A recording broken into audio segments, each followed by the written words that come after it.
Going to be last, and there wouldn't be anything left to say. But I did grow up on Main Street, and I raised 4 kids on Main Street. And I grew up with some here, Mary Lynn Myers, Pamela, and Sharon, and Barbara in later years. You know, and Mt Airy was a small town, and we walked around and went where we wanted to go. And sometimes I'd call my mother to come get me. Sometimes I'd hang on somebody else's car and get me home. But it was a small town, and it was fun to grow up in Mt Airy. I was in the class with Mary Lynn, Pamela, Pete Ballas. Yeah. Pete was at my house yesterday, by the way. Oh, really? Yes. He's moving. He's moved. Yeah. He moved. Oh, he already moved? Yes. Okay, yeah. But, you know, we were all local kids, and we walked or rode our bike where we wanted to go, and played with each other, whatever. And it was easy. It was easy life. And if we were teenagers, young teenagers, and walking, if there were some that drove a car, and I don't know if you all remember Meet Runkles. He drove, and a bunch of us would be walking on the street, and Meet would be driving by, and he'd stop and pick us up and ride us around town. And Bev Norwood would do it too. And I remember Bev didn't have any reverse in his car. So he would have to pull into a driveway or something that was slanted so the car could drift down. But he would haul us around. And then when I got my license, I hauled kids around. That's just what we did. And so we all knew each other. Everybody knew each other. I was gonna talk about the things on Main Street, and Kitty did cover some of that. But coming up Main Street, I lived across from Warfield's Garage. And I don't know if you know where that is, because it's not there anymore.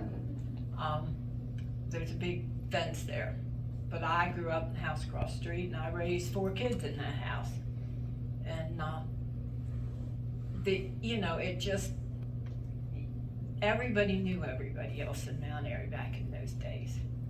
And it was fun growing up. And then I even went to work when I graduated down at the bank with Pat. Oh, yes. Yeah, and Helen Glaze, and this is Barbara Moxley. Barbara Moxley. Joe Yeah. Richard. Yeah, and Joe Richards. Elizabeth Craft, I can write. Nancy Yeah, Stein, I can remember you them all. can tell them all. Yeah. But I did go to Is work. that the bank where the brewery is now? Yes. Yeah. Okay. Yep, yep. And I really want to go back in it just to see it. Have you been in it, Pat? No, I haven't. I can't bring myself in there as long as the almost 40-some years that I worked there, to walk in there and see it as a brewery. I still see it as like what it used to be. Yeah, I'd like to. I'd just The like. vault is still there, you can go in. Yeah. They have safe deposit boxes and everything. Yeah, Yeah. that's what I heard, yeah, Gift right. store now. But I haven't been in there. Yeah, I wanted to. I will go back at some point because I worked there. Same time Pat was there, and Barbara Moxley and Helen Glaze, and I used to work down in bookkeeping. And then on Friday nights, I'd go up and work at the window. And when Pat was off one winter, she had her first daughter, and I already had one, and I was pregnant with the. Robin. I already had Well, Robin, you had Robin. Dee, and I was that's pregnant Dee. with Dee, Yeah. and they were very close together. Yeah, you had them both in the same year, right? Yes, One they were both one in born the same January year, and one- yeah, right. But the one that was born in December, the end of December, I was working in the bank for Pat because she was out on maternity leave. Yeah, I had mine in October. I spaced it a little better. Yeah, and I went to work for her, so I was standing at the window working on a Friday night, and my water broke. So that was kind of the end of me working at the bank. Pat had to come back. Yeah, I did. Yep, yep, you know, a lot of stuff went on, and I was jotting down things, you know, like we used to ride a bus over to Westminster to take swimming lessons, and over at Frocks, and then another one above it. And then the Browns built a pool in Mt Airy. Preston Brown, I think that was the first pool in town. And so we all would, we would all go over and jump in the Browns pool before they built the community pool. So, but everybody knew everybody else in Mt Airy. You know, there just weren't that many that you didn't know everybody else.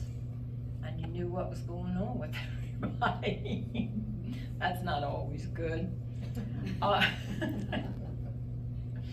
I remember we did have Girl Scout troop, and Sharon's mother was in charge of the Girl Scout troop, and Mrs. Valentine at one time. They're not around anymore.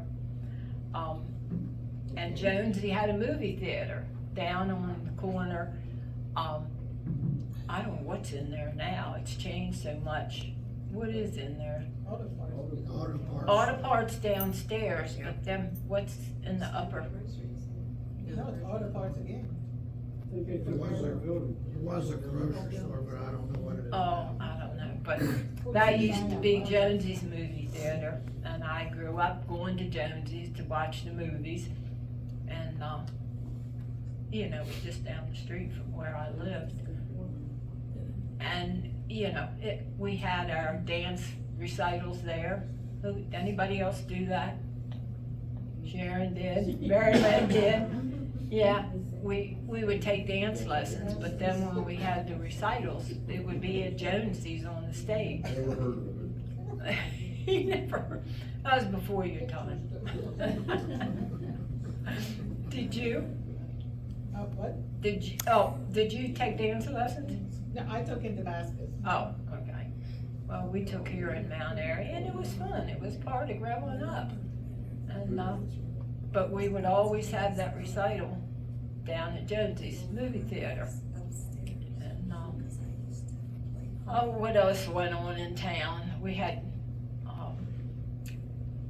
I wrote down some things. Who were the characters in town?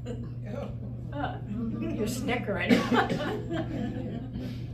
But there were some down there. Citation, remember Citation? He was in town, and he actually used to mow the cemetery. But he was called Citation because he ran everywhere. And let's see who else I've got. Buzz, I've got him on here. Buzz was downtown. He always had his play gun. And yeah, I've got him on here. And I wrote down Dummy Hood, and that sounds terrible to say that because he was new, but that's what he was called, and everybody knew him. And Mose Ellis delivered coal to everybody. He worked for Hood and Grimes, and most of us grew up with a coal furnace. I did anyhow, till Winks and I put in a different kind of heat, but it was a grate in the middle of the floor in the living room, and that heated the whole house. And but Mose delivered the coal. And Citation ran around town. Dummy Hood fixed shoes and things downtown. And then Buzz, you all said. And then I wrote, huh? I'm gonna take it all the time. Yeah, oh yeah, he gave everybody tickets. Now, he and I started school together. I don't know if you all knew his age, but Mary Lynn and Pam and I all started school with Buzz. And I think he passed to the second grade, didn't he? Yeah. He passed to the second grade, and that's when they took him out. But he made it through first grade. Anyhow, I'm looking here, what else? I wrote down here about the different garages in town, the car dealership garages. And we had them all over the place. We had the Chevy garage across from where I lived, which isn't there anymore. It burned down. And then out along Ridgeville Boulevard, there was the Pontiac garage and the International garage and the Chrysler Plymouth garage. And then downtown at one point, there was a Ford dealership Mr. Pusey had down there, and somebody else before or after that. So we did have cars being sold in town. I don't think we have any of that anywhere anymore in town. And then greenhouses, Corks, back Flower Avenue. And that wasn't Flower Avenue at the time. It got called Flower Avenue because the Corks had a nursery back there. And going back that, the Gillis's driveway was on the right. There was nothing on the left going back there when I was a kid. And then Bond's house was back, the big house on the right. And Mr. Corrick's house was on that. And then that was a farm lane, went back to the farm back there. What's now off of Ridge Avenue, but there's no farm there. Yeah, it's Maridale, but that used to be a farm in there. And the Lomans rented the farm, and that's where Tommy grew up. But anyhow, there wasn't much on that street, but it was there. What else? Oh, the Saturday night dances with Johnny Glaze. Was I the only one that did that? Anybody else go to Johnny Glaze Saturday night dancing? Yeah, that group over there. Oh my. Okay, let me look here. Some of this is back so far. It's like Uncle Rig's stack house was the last one driving horse and buggy into town. And he would come up Twin Arch Road because the farm was down there on the Harrod County side. And he would drive his horse and buggy up to the Daughters up there off Park Avenue. And you could go by and that horse and buggy was there along the street tied up. And he was the last one doing that. And my dad used to lead the parade, and then he stopped doing it for a while, and then they called him, fire company, I guess, or Lions, I don't know. They called him and said, will you come back and lead the parade again? And the only horse that Dad had at the time was a kind of young horse. And anyhow, he said, okay. So he brought the horse up, and he was on the horse in front of the elementary school. That's where the parade always started. And he was on it. And Doc Legg had just built his house across from, I don't know if any of you know where that is, but it's right across from the elementary school. And Dad was on his horse there, and they started up the band, and his horse freaked out. And the horse jumped over into Doc Leggett's yard and tore the yard up. But they got it straightened out. And you know, Sharon and I were talking about the first carnival grounds was there between Ridge Avenue and Park Avenue. Yeah, in Wildwood Park. And I don't know how many here even knew that, but that was the carnival grounds in that V-shaped thing. And they used to have it was a tournament with horses. The guys, there were rings hanging down from these poles. Jousting, yeah. And then they'd have a pole and they'd go galloping down that thing and get the things. But those poles aren't there, because after I thought about it, I thought, what if those poles are still sticking up? But they're not. But anyhow, there was always jousting down through there. And the original dance hall was in that building up there. That's off there. I don't know how many remember that. Yeah.